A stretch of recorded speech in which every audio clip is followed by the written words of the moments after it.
461장 찬송하십시다. 461장입니다.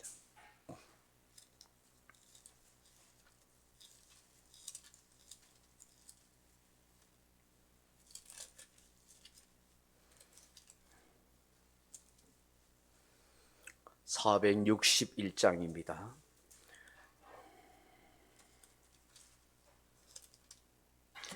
십자가를 질 수 있나 주가 물어보실 때 죽기까지 따르오리. 성도 대답하여다 우리의 심령 주의 것이니 주님의 형상 만드소서. 주인도 따라 살아갈 동안 사랑과 충성 늘 바치오리다. 너는 기억하고 있나 구원받은 강도를. 그가 회개하였을 때 낙원 허락받았다.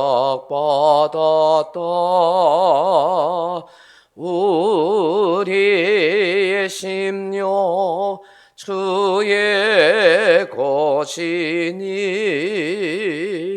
주님의 형상 만드소서.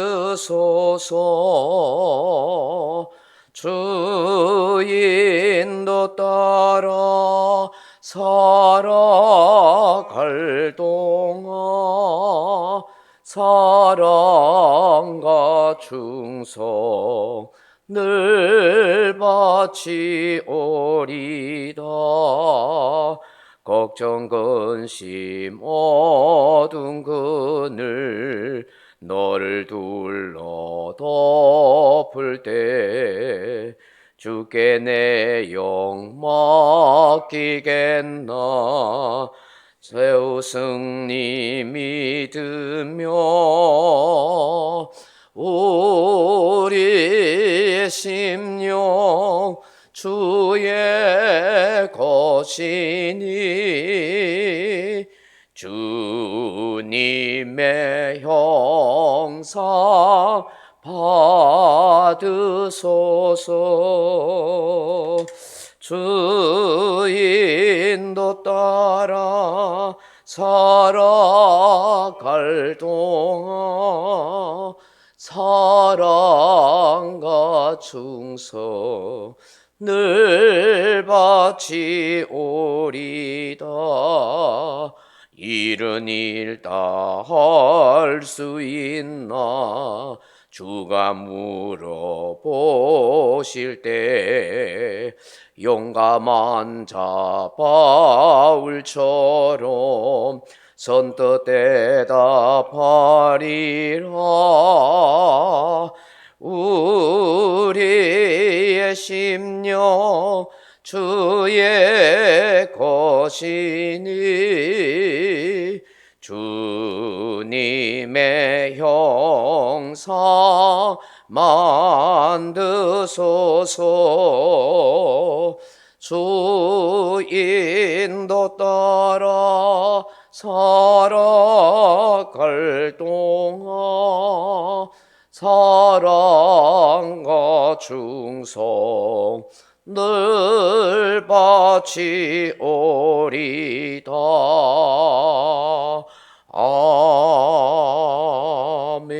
아멘. 하나님 말씀 사도행전 13장 13절 14절 말씀 같이 보겠습니다. 사도행전 13장 13, 14절 말씀입니다. 바울과 및 동행하는 사람들이 바보에서 배 타고 밤빌리아에 있는 버가에 이르니 요한은 그들에게서 떠나 예루살렘으로 돌아가고 그들은 버가에서 더 나아가 비시디아 안디옥에 이르러 안식일에 회당에 들어가 앉으니라. 아멘. 사랑하는 성도 여러분, 세상을 살아가는 데 있어서 쉬운 일은 없습니다. 무슨 일을 하든지 처음에는 다 어렵습니다. 난관이 있습니다. 그러나 그런 것을 극복하고 또 이겨가야 성공할 수 있고 자기 삶을 세워갈 수 있습니다. 처음부터 쉬운 일, 편한 일을 찾다 보면 제대로 성장할 수 없습니다. 인격적으로도 연마가 되지 않습니다. 이런저런 어려운 일을 도전해보고 또 아픔을 겪다가 보면 삶의 지혜도 생기고 고난도 감당할 내공도 마음에 생기는 것입니다. 부모가 모든 것을 다 해주고 너무 편하게 자라는 사람이 사회에 적응을 제대로 하거나 성공하는 것을 봤습니까? 그렇지 않습니다. 어떤 사람이 경험을 하고 실험을 해봤다고 합니다. 나비가 여러분 번데기에서 나와서 그래서 홀홀 날아가지 않습니까? 처음으로 유청에 있다가 그 번데기 집을 뚫고 나와가지고 날아가는 그런 나비인 것이죠. 그런데 이 번데기가 그 번데기 집을 나올 때에 그 유충이 굉장히 힘들어하는 겁니다. 그걸 봤던 이 사람이 그 번데기 집의 끄트머리를 유충이 빨리 나와서 날아가라고 싶어서 잘라줬다는 거예요. 그 잘라주니까 그 안에 있던 그 나비 그 유충이 쉽게 나온 것이죠. 쉽게 나왔는데 쉽게 나왔으면 나비가 홀홀 빨리 날아가야 되는데 날기는커녕 뚝 땅에 떨어지더지만 파르륵 하더만은 막 죽어버리더라는 거예요. 그 이게 왜 이렇게 되지? 나는 저 나비 유충이 너무 고생한다 싶어가지고 그 번데기 집에서 빨리 나오라고 그 번데기 집을 잘라줘가지고 나왔는데 왜 제대로 날지도 못하고 죽을까? 그걸 고민하고 연구를 해보니까 그렇더라는 거예요. 그 나비 유충이 그 번데기 집을 나오면서 몸부림을 친다는 거야. 온갖 고생을 한다는 거야. 고생을 하면서 나비의 날개가 제대로 힘을 얻어가지고 그래서 그 힘들게 번데기의 집을 나올 때 그때 나비의 그 날개가 힘을 얻어서 홀홀 날아간다는 거예요. 그런데 그 번데기 집을 잘라놓으니까 나비가 제대로 나오지 못하고 고생을 안 하니까 그냥 그 날개에 힘이 없어가지고 툭 떨어져가지고 땅바닥에 발버둥거리다가 죽고 말았다는 것이죠. 여러분 그렇습니다. 사람은요 고난과 어려움을 겪어봐야 인생의 쓴맛을 경험해봐야 나비처럼 그렇게 홀홀 날아갈 수가 있다는 거예요. 그렇기 때문에 요즘 부모들 하나밖에 없는 자녀를 너무 오냐오냐하고 키우고 힘든 일, 어려운 일 안 시키려 하면 그건 결코 좋은 것이 아니에요. 그 바른 인성을 가지거나 어떤 고난을 감당할 만한 그런 내공과 힘을 제대로 가질 수 없는 거예요. 그래 여러분 온갖 어려움과 풍파를 겪은 사람이 그죠? 그래야 세상에서 살아갈 힘도 없고 또 여러 가지 어려움도 극복하고 그렇게 삶을 성공적으로 살아갈 수가 있는 것입니다. 여러분 오늘 본문을 보시면 함께 선교를 떠났던 이 마가 요한이 갑자기 선교지에서 예루살렘 집으로 돌아가 버리고 맙니다. 무슨 이유인지는 성경에 나와 있지 않습니다. 몸이 아파서 그랬는지 멀리 선교를 다니다 보니까 고향과 집이 그리워서 돌아갔는지 아니면 선교하는 것이 생각보다 너무 힘들고 고달파서 그렇게 했는지 모릅니다. 그러나 분명한 것은 마가 요한이 같이 선교를 다니다가 훌쩍 예루살렘으로 떠나므로 그 같이 간 선교팀에게 좋은 영향을 주지 못했다는 거예요. 한 팀이 되어서 선교를 해야 하는데 그런 불분명한 이유로 훌쩍 떠나니 그 남아있는 사람이 어떤 기분이 들겠습니까? 힘 빠지지 않겠습니까? 저 친구는 뭐야? 왜 갑자기 떠나는 거야? 우리는 뭐야? 뭐 이런 생각이 들었을 것입니다. 나중에 이 떠나간 마가 요한 때문에 그렇게 둘도 없이 원팀이 되어 선교 사역을 하던 바나바와 바울이 심하게 다투어서 헤어지는 그런 계기가 됩니다. 아마도 마가 요한은 선교를 떠난다고 하니까 아직 어린 나이에 야, 낯선 지역, 낯선 나라를 가니까 뭐 구경이나 하고 관광이나 하자 그런 생각으로 따라 나섰는지 모르겠습니다. 아니면 선교를 해보니까 생각보다 힘든 거예요. 먹고 자는 것도 불편하고 뭐 여러 가지 어려움이 많이 있었겠죠. 또 선교를 하다 보니까 핍박도 있고 고난도 있고 외면도 당하고 심지어 어떻게 해요? 위협하는 생명의 그런 위험도 느끼게 되었던 것이죠. 여러분 이런 각오 없이 너무 편안하게 여행하듯이 관광하듯이 그렇게 선교할 수 있겠습니까? 그게 안 되는 것이죠. 선교는 목숨 걸고 해야 되는 것이죠. 온갖 고난과 어려움을 감당하면서 해야 되겠죠. 힘든 일을 겪으면서 해야 되겠죠. 먹는 거 마시는 거 집에처럼 그렇게 편안하지 않죠. 근데 이런 각오 없이 어떻게 선교팀에 합류해서 선교를 하려고 했겠는지 모릅니다. 어쨌든 간에 이 일로 인해서 선교팀, 남아있는 선교팀에 어려움을 줬습니다. 그런데 그럼에도 불구하고 바나바와 바울의 선교팀은 조금도 위축되거나 낙심하여 아이고 우리도 되돌아가자 그렇게 하지 않습니다. 오히려 더욱 박차를 가하여 일정대로 선교를 하는 것을 봅니다. 오늘 14절 다시 보십시오. 그들은 버가에서 더 나아가서 비시디아 안디옥에 이르러 안식일에 회당에 들어가 앉으느랴. 아멘. 버가라는 지역을 지나가지고 비시디아 안디옥이라는 그런 동네에 가게 됐습니다. 여기 비시디아 안디옥은 바나바와 바울을 파송했던 수리아 안디옥이라는 동네와는 다릅니다. 다른 지역입니다. 비시디아 안디옥은 소아시아나 남서 대륙 지역에 있는 해발 1000m의 그런 고원 도시입니다. 로마의 전략적 요충지로 또 수리아의 안디옥과는 구분해서 비시디아 주의 안디옥이라 그렇게 부르는 곳입니다. 사랑하는 성도 여러분, 늘 우리가 듣는 이 얘기지만 고난 없는 영광이 없습니다. 십자가 없는 멸관이 없습니다. 육신이나 마음고생 없이 어떻게 생명을 살리고 사명을 감당할 수 있겠습니까? 예수님께서 뭐라고 말씀하셨습니까? 마태복음 16장 24절에 이에 예수께서 제자들에게 이르시되 누구든지 나를 따라오려거든 자기를 부인하고 자기 십자가를 지고 나를 따를 것이니라. 그렇게 말씀하셨습니다. 사랑하는 성도 여러분, 우리는 예수님께서 부르는 제자입니다. 우리가 원하든지 원치 않든지 하나님의 은혜를 입었고 하나님의 백성, 하나님의 자녀가 되었습니다. 동시에 우리는 이제 예수님의 제자로 살아가게 됩니다. 이 땅에 살아가는 모든 그리스도인은 다 주님께서 사명을 주시고 제자로 부름받았다는 사실을 알아야 합니다.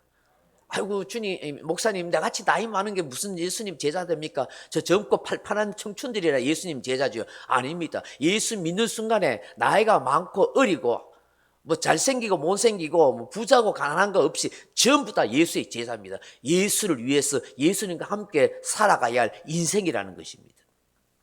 그러므로 예수의 제자로 부름받았다는 것은 내가 해야 할 사명이 있다는 것을 말씀하는 것입니다. 나 같은 게 무슨 사명이 있습니까? 해야 할 일이 있는 것입니다. 나이가 많든지 적든지 간에 못 배웠든지 배웠든 간에 주님이 우리에게 주신 제자의 사명이 있는 것입니다. 그 사명이 뭡니까? 예수 전하는 겁니다. 복음 전하는 것입니다. 여러분 땅끝까지 가는 선교사가 아니라 할지라도 오늘 내 삶의 현장에 내 주변 내 이웃에게 복음을 전해야 할 땅끝 사명자입니다. 여러분 저 멀리까지 가야 뭐 땅끝 선교사가 아니라 내가 머물고 살아가는 이곳이 땅끝입니다. 내가 있는 삶의 현장이 선교의 현장인 것입니다. 그러므로 내가 제자로서 사명 감당하기 위해서 날마다 나를 어떻게 해요? 부인해야 하는 거예요. 부인. 여러분 자기 자신을 부인한다는 건 뭘까요? 뭐 자기 정체성이 없다 그런 얘기일까요? 그런 얘기 아닙니다. 그러면은 내 자아를 죽이고 내 자존심을 죽이고 뭐 그런 것입니까? 물론 그런 것입니다만 그걸 훨씬 뛰어넘습니다. 여러분 내 자아를 죽이고 뭐 내가 욕심을 내려놓고 그게 잘 됩니까? 잘 안 되죠 인간이. 끊임없이 우리가 그렇게 하려고 합니다만 여기서 자기 부인은 무엇일까요? 그걸 뛰어넘었습니다. 내 욕심, 내 뭐 자아를 죽인다 이걸 뛰어넘고 예수로 살리는 마음을 가지는 것, 그거 말하는 것입니다. 나를 위해 살고자 하는 마음이 아니라 이제는 예수님 위해 살고자 하는 그런 적극적인 마음이 자기 부인인 것입니다. 여러분, 자기 십자가를 진다는 것이 무엇입니까? 자기 삶에 책무를 다하는 거예요. 충성스럽게 살아가는 거예요. 나에게 주신 이 직분을 충성스럽게 감당하는 것, 그게 자기 십자가를 지고 주님을 따르는 것인 줄로 믿습니다. 사람들은 힘들다고, 환경이 어렵다는 뭐 이런저런 핑계를 인해서, 또 주변 사람들이 나를 힘들게 한다, 함께하는 사람, 함께하는 공동체 사람들이 아무게 내 마음에 들지 않는다, 뭐 그렇게 하면서 내가 뭐 십자가를 안 지고 뭐 아무것도 안 하겠다, 그런 사람이 참 많습니다. 그 어리석은 생각입니다. 여러분, 주님께서 사람 따지라고, 환경 따지라고 말씀하셨습니까? 그런 데 한 적이 없습니다. 이런저런 사람을 가슴에 품고 이해하고, 그럼에도 불구하고 내가 걸어가야 할 십자가의 길, 내가 걸어가야 할 제자의 길, 내가 걸어가야 할 사명의 길을 묵묵히 걸어가는 그 사람을 하나님이 칭찬하시고 축복하시고 귀하게 여기는 거지. 뭐 이렇고 저렇고, 뭐 환경이 이렇고 저렇고, 사람이 저렇고 저렇고, 이런저런 핑계하는 사람 치고 제대로 주님 위해서 사는 사람 없는 거예요. 힘이 들어도 내가 가야 할 길이니까, 어려워도 주님이 나를 부르신 그 은혜가 있으니까. 가다 보면 여러분 속상할 일 많지요. 주님 교회에 섬기다 보면 어려운 일 있지요. 복음 전하다 보면 부딪히는 사람 생기죠. 다 환영해 주지 않습니다. 외면하고 핍박하는 사람이 있습니다. 성격이 맞지 않고 기질이 맞지 않아서 힘든 사람이 있습니다. 그럼에도 불구하고 그런 것을 감당해 가는 것이 예수의 제자입니다. 그것이 자기 부인하고 자기 십자가를 지고 가는 충성된 그런 믿음의 사람이요 제자인 줄로 믿습니다. 그 길만이 생명의 길이요 영광의 길이요 마침내 면류관 받는 길이기 때문인 것입니다. 오늘 이 새벽에 주시는 말씀을 생각하면서, 주님, 내가 끝까지 주님을 따르겠습니다. 주님, 날마다 내 자신을 부인하고 오직 내가 죽고 예수로 살게 하옵소서. 주님, 끝까지 충성된 사람으로 주님 앞에 설 수 있도록 이 직분 잘 감당하게 하여 주옵소서. 은혜를 듬뿍 주옵시고 성령 충만함을 허락해 주옵소서. 내 성격, 내 감정, 내 믿음 가지고 안 됩니다. 성령님이 나를 붙들어 주시고 성령님이 나를 강건케 붙들어 주옵소서. 자존심 상하고 마음 안 들고 힘들어도 그걸 잘 이겨가는 그런 은혜로운 사람 되게 해 주옵소서. 그렇게 기도하는 저와 여러분 되기를 주님의 이름으로 축복합니다. 각자 기도하시다가 돌아가시기 바랍니다.